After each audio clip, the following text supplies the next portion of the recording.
तो अभी तक की कहानी में हमने जाना कि जिलानी जंग बहादुर का जब जन्म होता है तो एक एस्ट्रोलॉजर एक भविष्यवाणी कर देता है कि ये लड़का जो पैदा हुआ है ये बहुत बड़ा राजा बनेगा, बहुत कुछ जीवन में अचीव करेगा, लेकिन इसकी मृत्यु होगी। और उसकी मृत्यु किसके हाथों होगी? एक टाइगर के हाथों होगी। उसके बाद उसकी परवरिश, उसका बचपन और पहला टाइगर मारने तक की कहानी मैंने आप लोगों को बताई थी। एम आई करेक्ट बेटा? Yes yes sir. यस अच्छा वृंदा, वो पहला टाइगर मारने के बाद क्या करता है? सर, पहला टाइगर मारने के बाद अब भी नहीं आया ना सर। वो फिर कहता है, एस्ट्रोलॉजर कहता है कि मैंने ऐसा थोड़ी ना बोला था कि पहला टाइगर मारोगे मतलब उससे आपकी डेथ होगी। फिर वो कहता है कि 100th टाइगर पे आपकी डेथ होगी। Very good. रुद्र पूछिए, क्या पूछना है बेटा? अच्छा, you wanted to reply for this question? Yes I wanted to okay reply. Okay okay, no problem. चलिए कहानी में आगे बढ़ते हैं। अब कहानी यहां से शुरू होगी कि एक टाइगर तो राजा ने मार दिया, लेकिन उसको उस एस्ट्रोलॉजर ने फंसा दिया ये कहते कि तुम एक टाइगर मार रहे हो, उससे कोई फर्क नहीं पड़ता, जब तक कि तुम 100 टाइगर नहीं मार लेते तब तक तुम्हारा काम पूरा नहीं होगा। You have to kill the 100th tiger. तो अब राजा की तलाश शुरू होने वाली है 100वें टाइगर के लिए। ठीक है बेटा? सर यस बेटा। सर वो एस्ट्रोलॉजर ऐसा बोलता है कि 100 टाइगर है वो मारेगा या कोई भी बीच में से मार सकता है? नहीं नहीं, वो कहता है तुम 99 ऐसे टाइगर मार सकते हो, तुम्हें कुछ नहीं होगा। तो सर वो थोड़ा स्मार्ट प्ले करके सेकंड टाइगर मारता ही नहीं तो वो 100 तक कैसे पहुंचता? बेटा यही तो प्रॉब्लम है। पिछले लेक्चर में मैंने ये क्वेश्चन रेस किया था कि ब्रेवरी और बेवकूफी में क्या अंतर होता है।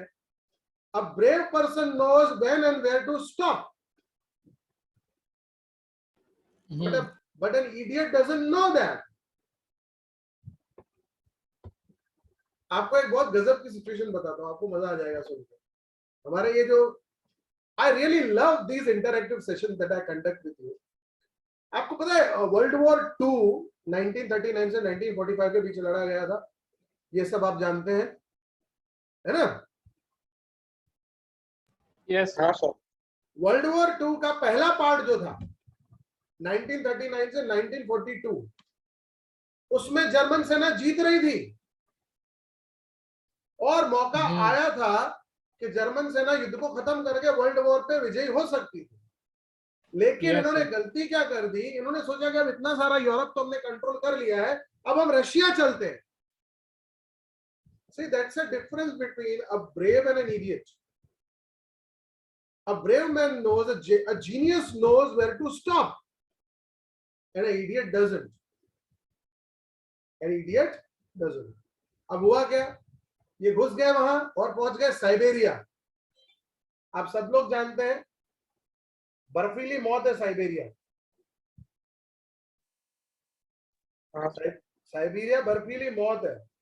बेचारे वहां पे हार गए, उसके चक्कर में वर्ल्ड वॉर में इनकी बर्बादी हो गई। हाँ, रुद्र का कहना है सर अमेरिकन शिप की बर्बादी नहीं बेटा, वो तो लेट हुआ। वर्ल्ड वॉर का खत्म होना उस इंसिडेंट से हुआ जब जापान ने पर्ल हार्बर पे हमला कर दिया बेवजह। फिर अमेरिका को गुस्सा आया और उसने तबाही मचा दी हिरोशिमा और नागासाकी पे। चलिए आज इस वक्त वर्ल्ड वॉर की बात ना करें, ऑफ द ट्रैक ना चले जाए, मुद्दे पे रहे।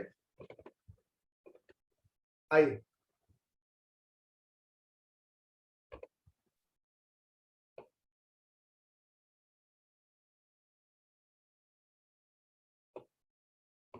ये हो गया था। हाँ, ये भी इंसिडेंट हो गया था यहां से।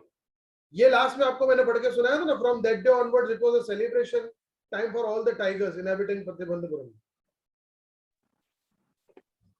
चलिए यहां से शुरुआत करते हैं। अब राजा ने जब कसम खाई कि मैं 100 टाइगर मार के रहूंगा, तो टाइगर्स के लिए सेलिब्रेशन टाइम हो गया। क्यों? क्योंकि टाइगर हंटिंग को बैन कर दिया गया, लेकिन राजा कर सकता है। रियासत का नाम क्या है? प्रतिबंधपुरम। तो ये किसी भी चीज के ऊपर प्रतिबंध लगा सकते हैं। तो राजा ने प्रतिबंध क्या लगा दिया कि मेरे सिवा कोई शेरों का शिकार नहीं करेगा। a proclamation order was issued to the effect that if anyone dared to fling so much as a stone at a tiger, किसी ने अगर किसी टाइगर में पत्थर भी फेंका, उसकी पूरी प्रॉपर्टी हम जब्त कर लेंगे. The Maharaja vowed, शपथ ली, he would attend to all the other matters only after killing the 100 tigers. Initially, the king seemed well set to realize his ambition. अब हुआ क्या, इसने शपथ ली कि जब तक मैं 100 शेर नहीं मार लेता तब तक राज्य का कोई काम नहीं करूंगा. जब सोच के देखिए बेटा, ये कैसी सल्तनत है. पब्लिक मरे जा रही है, उनके भले का कोई कार्य नहीं करना, अपना टारगेट पूरा करना है कि मुझे अपने 100 टाइगर मारने.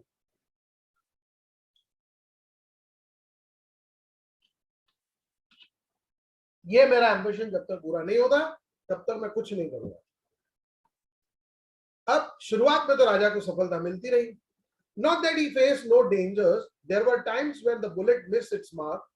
The tiger leapt upon him and he fought the beast with his bare hands. Each time it was the Maharaja who won.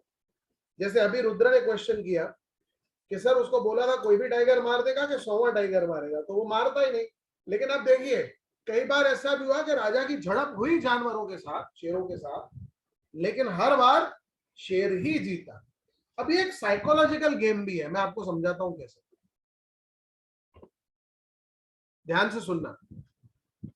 Suppose आपको कहा जाए कि आप कोई गेम खेलिए जिसमें आप 99 बार अगर आउट हो गए तो भी आपको आउट नहीं दिया जाएगा, लेकिन 100वीं बार आउट हुए तो आउट. आप उन 99 गेम्स को कॉन्फिडेंस के साथ खेलोगे कि नहीं? Yes sir. आपका कॉन्फिडेंस क्या है होगा, बिकॉज आपको पता है मैं हारने वाला हूं नहीं, मेरी तो जीत ही होगी. समझे बेटा? When you are assured of victory, then you play the best. बिल्कुल कोई फियर ही नहीं रहा, ये टाइगर क्या कर लेगा मेरा, मैं तो वैसे भी इसको मार डालने वाला हूं. तो इसी सोच के साथ टाइगर किंग ने भी एक के बाद एक जीत हासिल की. ओके, ऊपर सेलोटेप ऊपर नीचे हो. नाउ यहां तक किसी को कोई doubt? No sir. Riya No, Panchal? No sir. Riya Modi? No sir. Prakshi? No sir. पक्का सब लोग को कोई डाउट नहीं है? वंशिल बेटा आपको कोई डाउट? No sir. कैनल? No sir. Okay. At another time, he was in danger of losing his throne. अब ऐसी परिस्थिति भी आ गई थी कि राजा की गद्दी जा सकती थी, उसका शासन उससे छिन सकता था. ऐसी परिस्थिति आई थी बेटा. ऐसा नहीं था कि राजा निरंतर जीतता चला गया. ऐसा भी वक्त आया था कि जब उसकी गद्दी जा सकती, लेकिन उसने बहुत स्मार्टली चीजों को मैनेज किया. अब क्या किया वो भी बताते हैं आपको. राजा के सामने एक ब्रिटिश ऑफिसर आया. आपको पता होगा वो अंग्रेजों का जब भारत में शासन था तो उनको शिकार करने का बहुत शौक होता था. कई सारे जानवर भारत के उन्होंने मारे. जानवरों की बॉडी स्किन निकाल के वो ले जाते, पोचिंग करते थे. एनिमल पोचिंग बहुत होती थी उसका, है ना? Yes sir. पुरानी फिल्मों में देखो, हवेलियों में आपको दिखेंगी जानवरों की लटकती हुई चमड़ियां, skins, animal skins. Yes sir. होता था. तो ऐसे में एक British army officer, British general वहां पहुंचता है और इससे कहता है कि एक काम करो, तुम्हारे जंगलों में से मुझे एक शेर का शिकार करने दो. अब राजा कहता है सवाल ही नहीं उठता, जानवरों को मारना मेरा राइट है. आप बोलो तो आप सुअर का शिकार कर लो, आप चूहे का शिकार कर लो, आप मच्छर का शिकार कर लो, लेकिन टाइगर तो मारने नहीं दूंगा, टाइगर तो मेरी मोनोपोली है। वो ब्रिटिश ऑफिसर उससे कहता है एक काम कर, टाइगर तू ही मार, बस मुझे उसकी डेड बॉडी के साथ फोटो खिंचवाने दे दे। पब्लिक को कौन सा पता चलने वाला है तूने मारा कि मैंने मारा है? मारना तू ही, मैं सिर्फ उसकी डेड बॉडी के साथ फोटो खिंचवा लूंगा, तेरा भी काम हो जाएगा, मेरा भी काम हो जाएगा। राजा सोचता है ऐसा कैसे? आज अगर इसको ये फोटो निकालने की परमिशन दे दी, ये तो दुनिया को यही बोलेगा ना जाके कि इसने मारा। फिर दूसरे ब्रिटिश ऑफिसर्स भी आएंगे और वो अगर मुझसे डिमांड करेंगे तो मैं क्या करूंगा? तो फिर क्या करेंगे? फिर तो मानना पड़ेगा, फिर उनकी बात माने बगैर ऑप्शन नहीं। और अगर उनकी बात मारी तो मेरे जो 100 टाइगर की शपथ है वो कैसे पूरी होगी? उसका क्या करूंगा मैं? तो दीवान के साथ राजा बैठ के डेलिब्रेशंस करता है, डिस्कशंस करता है कि क्या करें दीवान, ये बड़ी मुसीबत आ गई है।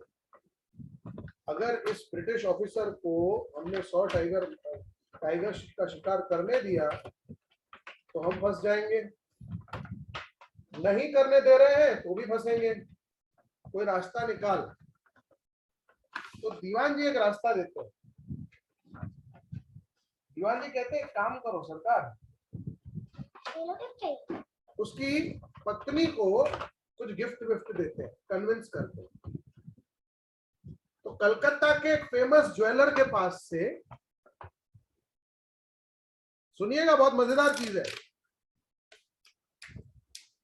कलकत्ता के एक फेमस ज्वेलर के पास से 50 डायमंड रिंग्स मंगवाई जाती है। कितनी? 50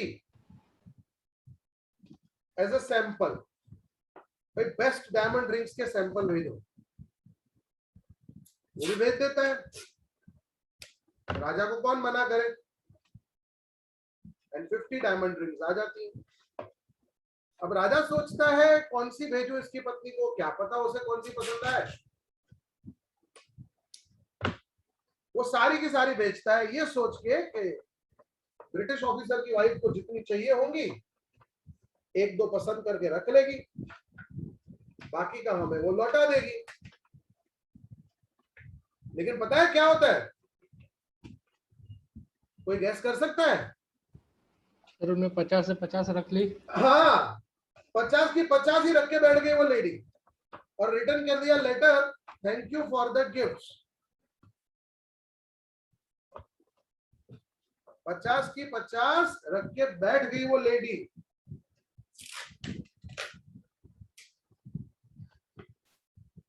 और रिटर्न किया letter, thank you for the gifts. उधर कलकत्ता से बिल आया। उस जमाने में, आज के जमाने में नहीं, उस जमाने में 3 लाख रुपए का बिल।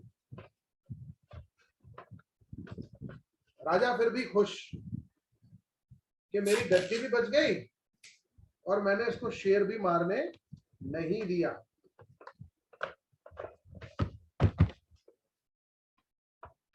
आपको इससे एक पॉइंट समझाता हूं।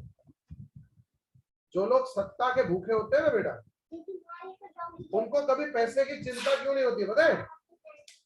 ये सरकार इतने हजारों करोड़ कैसे खर्च कर पाती है? कोई बताएगा मुझे? हम टैक्स भरते इसलिए, क्योंकि उनके खुद के पैसे नहीं है ये, इसलिए। देखो, एक परियोजना में 5,000 करोड़ की जगह 7,000 करोड़ चला जाए, मिनिस्टर को कोई फर्क पड़ेगा? नहीं, उसके घर से थोड़ी पैसे जा रहे हैं, तो उसके घर पे आ रहा है उल्टा। उसके घर पे तो कमीशन आ रहा है।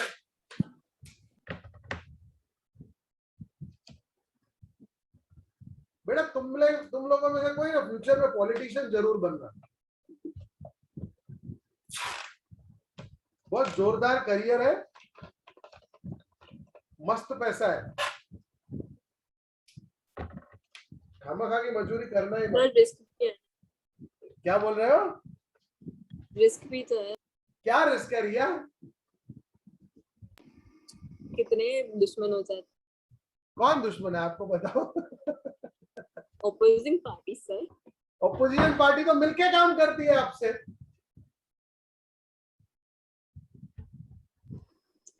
आपको एक मजेदार चीज बताता हूँ। मैं आपके ग्रुप में एक वीडियो भेजूंगा अभी लेक्चर खत्म होने के बाद।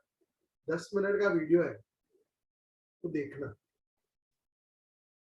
रिया ने जो अभी पॉइंट उठाया ना कि ऑपोजिशन पार्टी से खतरा होता है, मैं गारंटी देता हूं तुम सबकी आंखें खुल जाएंगी वो 10 मिनट का वीडियो देख के।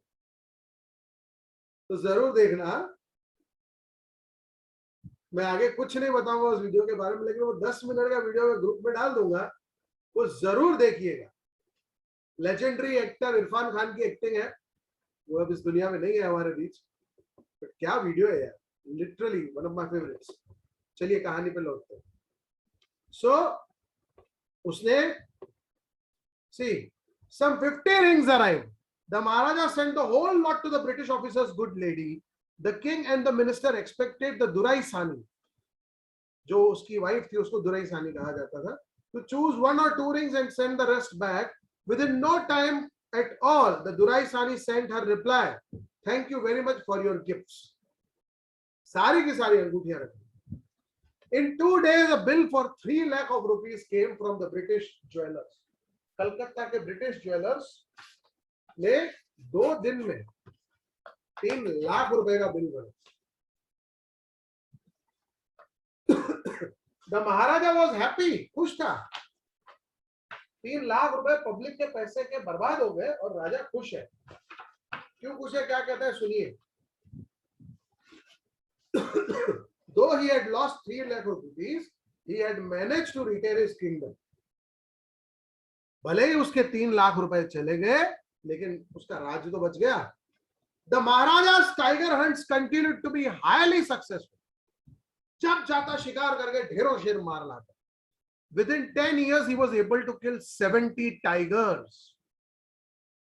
10 सालों में 70 टाइगर मार दिए। अब ये तो हमें दिख रहा है, लेकिन एक पॉइंट समझिएगा बेटा, इन 10 सालों में पब्लिक के लिए कोई काम हुआ? No sir. आप सोचिए उन 10 सालों में जनता की हालत क्या हुई होगी। कोई नया स्कूल नहीं खुल रहा, कोई नई हॉस्पिटल नहीं बन रही, कोई नई सड़क नहीं बन रही, क्या जिंदगी बन गई होगी बेचारे लोगों की। और ये राजा कहते हैं खुद को। And then an unforeseen hurdle brought his mission to a standstill. फिर एक ऐसी घटना हुई जिसके बारे में कोई प्लानिंग नहीं थी, जिसके बारे में कोई तैयारी नहीं थी, और राजा का शिकार करना जैसे रुक गया। The tiger population became extinct in the forest of Pratibandapuram. अब प्रतिबंधपुरम के जंगलों से टाइगर गायब हो गए, खत्म हो गए। Who knows whether the tigers practiced birth control or committed harakiri? कौन जानता है कि क्या बेचारे टाइगर्स बर्थ कंट्रोल कर रहे थे। भाई हमारे बच्चों को वैसे भी शेर राजा मार देगा तो पैदा ही नहीं करते, या फिर कमिटेड हाराकीरी। बहुत सुपर्ब वर्ड। जापान की एक फौज हुआ करती थी जिसको कहा जाता था समुराई वॉरियर्स। कभी नाम सुना है? हाँ बेटा, यस सर। जापान के वॉरियर्स होते थे समुराई वॉरियर्स। अब समुराई वॉरियर्स को सुना। एक ट्रिक सिखाई जाती थी कि कभी अगर तुम दुश्मन के खेमे में फंस जाओ तो पकड़े मत जाना, खुद को मार देना। खुद को मार देना। उसको कहते थे हाराकीरी। उसको कहते थे हाराकीरी। कि जब तुम्हें लगे कि मैं नहीं बच पाऊंगा या मैं रक्षा नहीं कर पाऊंगा देश की, तो अपनी जान दे देना, लेकिन दुश्मन के हाथ मत आना। तो कहता है शायद वो बेचारे हाराकीरी कर रहे थे, अपनी जान दे रहे थे, और simply ran away from the state because they desired to be shot by British hands alone. मे भी शायद बेचारे जंगल ही छोड़ के भाग गए कि भाई राजा के हाथों अब नहीं मरना, बहुत हो गई राजा के हाथों मौत, अब नहीं। एनीवेज मुसीबत क्या थी कि टाइगर्स पॉपुलेशन खत्म हो गई। अब इससे आगे का जो हिस्सा है मैं आपको पढ़ के नहीं सुना रहा हूं, मैं आपसे बात करते करते सुना रहा हूं, बहुत कॉमिक है। अब हुआ क्या, टाइगर पॉपुलेशन खत्म हो चुकी है, जंगलों में टाइगर है नहीं, राजा क्या करे? सो राजा बुलाते हैं दीवान को, हाथ में बंदूक लिए। दीवान डरता डरता आता है, उधर बैठता है, उसको बंदूक दिखा के कहता है, दीवान जी आपको पता है इस बंदूक से अभी 30 शेरों का मरना बाकी है। दीवान कहता है, माई बाप मैं थोड़ी टाइगर हूं, मेरे यहां से बंदूक हटाइए। बोलता है, तुझे कौन मारेगा बे, मैं जानता हूं तू टाइगर नहीं है, लेकिन हमें टाइगर्स तो चाहिए, इसीलिए मैंने एक फैसला किया। बोलता है, क्या फैसला किया है सरकार? राजा कहता है, मैंने फैसला किया है कि मैं शादी करूंगा। अब दीवान बहुत इनोसेंट होकर जवाब देता है, ध्यान से सुनना। बोलता है, सरकार मेरी तो पहले से 2 बीवियां हैं, आप मुझसे क्यों शादी करेंगे? राजा कहता है, पागल, किसने कहा मैं तुझसे शादी करूंगा, मुझे टाइगर चाहिए। दीवान कहता है, सर आपके खानदान में तलवार से शादी की गई, आप बंदूक से शादी कर लो। टाइगर से शादी? हमारे पास टाइगर किंग है आप, हमें शेरनी नहीं चाहिए। राजा जोर से हंस पड़ता। अरे बेवकूफ, ना मुझे टाइगर से शादी करनी है ना तुझसे शादी करनी है, लेकिन अब एक बहुत बड़ी मुसीबत है, उसका हल निकाल। पहले जा और पता कर कि आसपास के राज्यों में, रियासतों में किस राज परिवार के पास जो जंगल है वहां पे टाइगर्स है। फिर वहां पता लगा कि कोई उनकी राजकुमारी कंवारी है, अविवाहित है, तो हम उससे विवाह करेंगे, शादी करेंगे। बेटा आपको पता है यहाँ पे कौन सा डार्क साइड सोसाइटी का रिवील हो रहा है? दहेज प्रथा। बिल्कुल, डाउरी, दहेज प्रथा। ये one of the most amazing units ever written by कल्कि है। हर लेवल पे एक हिपोक्रेसी हमारे सामने फेंकी जा रही है। दहेज प्रथा, ऐसा मान लिया जाता है कि आपने किसी की बेटी से शादी की, अब वो आपका गुलाम हो गया। ये पुराने जमाने की कॉमन प्रथा आज तक चली आ रही है। आप सब लोग जानते हैं राजकुमारी जोधा की शादी बादशाह अकबर से क्यों करवाई गई थी? आमेर के महाराज युद्ध हार रहे थे और उन्होंने सोचा कि भाई अकबर को अपना दामाद बना लेंगे तो वो हम पे चढ़ाई नहीं करेगा, तो अपनी बेटी उससे शादी करेगा। एक मेरे दिमाग में क्वेश्चन है, आप सबसे पूछना चाहता हूं, and I want all of you to participate in this question, and it will be an amazing thing if you all switch on your cameras for a while. मेरी रिक्वेस्ट है, पॉसिबल हो तो अपना कैमरा ऑन कर दीजिए।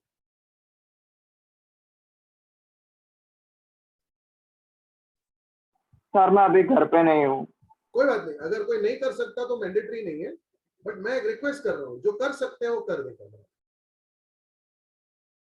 That's what I'm saying. Those who can, they should. Now, मेरा जो question है वो ये है कि आपको क्या लगता है बेटा, दहेज प्रथा सही है कि गलत है?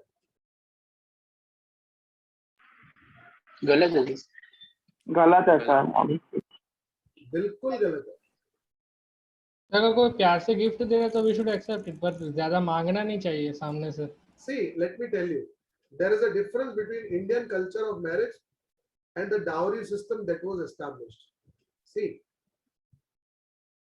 बेटी के लिए हर माँ बाप कुछ वेल्थ अक्यूमुलेट करता है और शादी के टाइम पे उसको एज गोल्ड वो गिफ्ट दे देता है।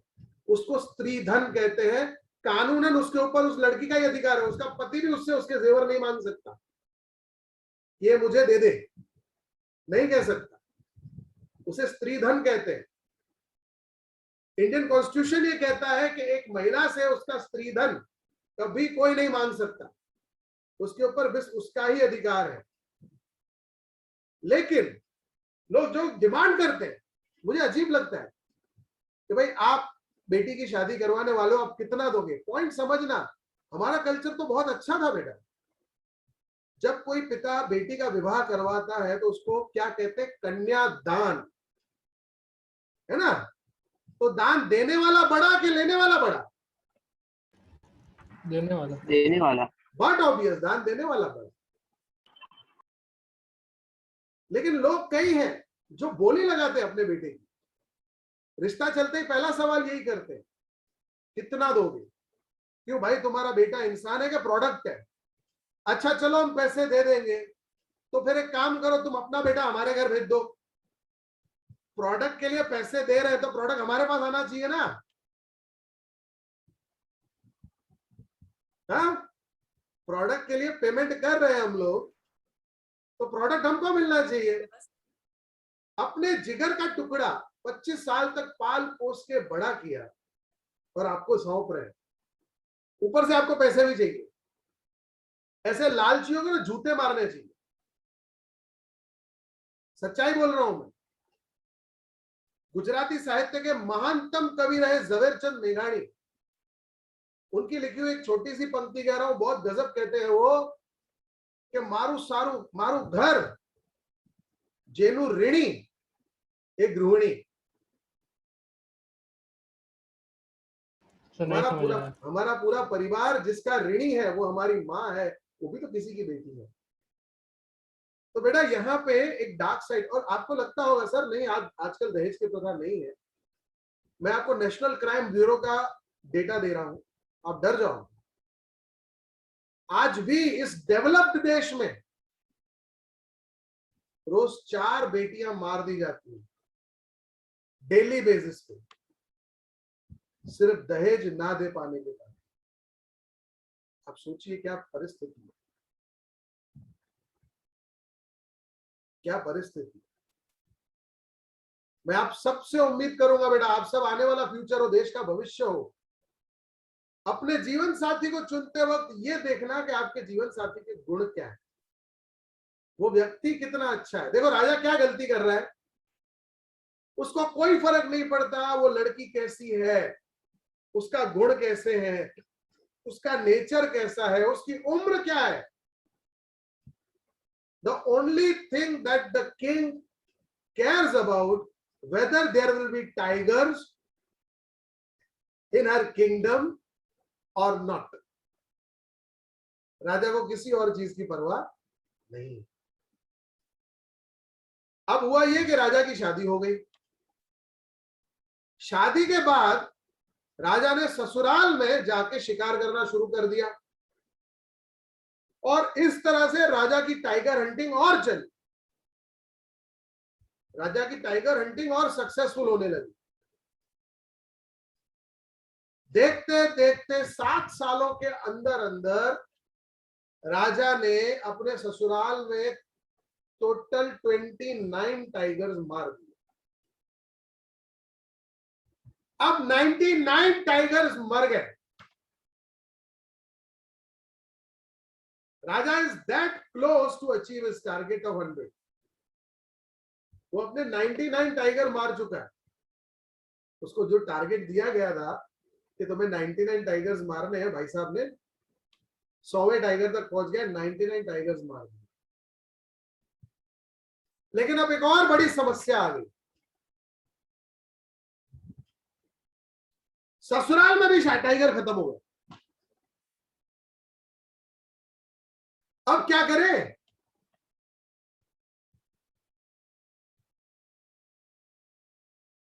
राजा का सुकून गायब, उसको नींद नहीं आती, रात रात भर जागता रहता है।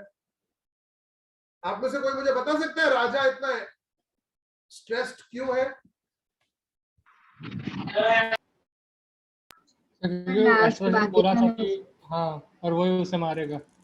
उसको वो एस्ट्रोलॉजर ने वहम डाल दिया था ना कि तुझे 99 टाइगर्स से तो कोई डर नहीं है, लेकिन तू मरेगा 100वें के हाथों। अब क्या है, उसको रियली में डर लग रहा है।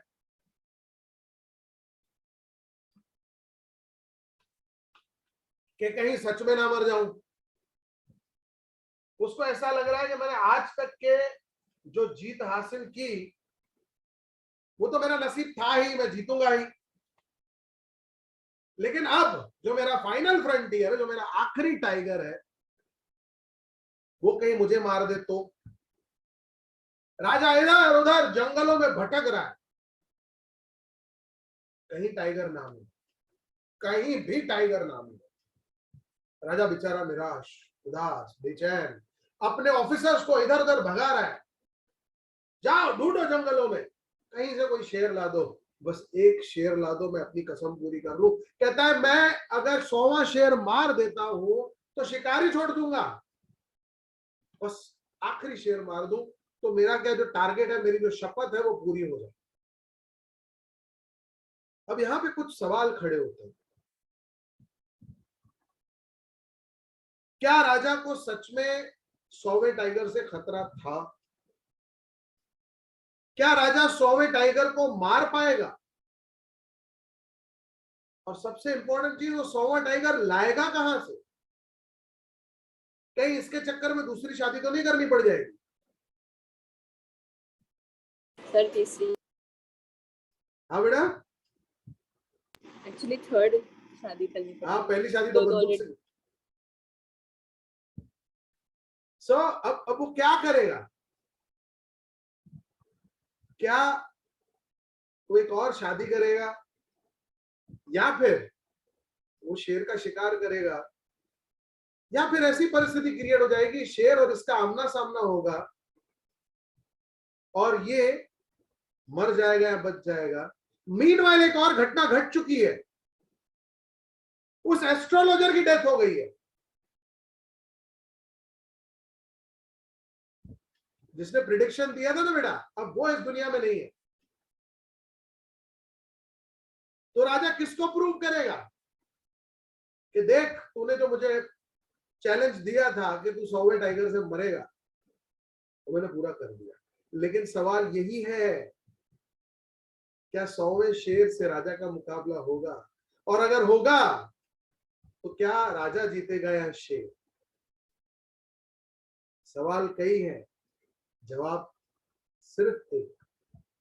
जानेंगे हमारे नेक्स्ट लेक्चर में, द टाइगर किंग के फाइनल एपिसोड में, जिसमें मैं आपको बताऊंगा कि किस तरह से ये कहानी आगे बढ़ती है और टाइगर किंग का क्या होता है, क्या उसकी जो शपथ है वो पूरी होती है या फिर एस्ट्रोलॉजर की भविष्यवाणी सच हो जाती है।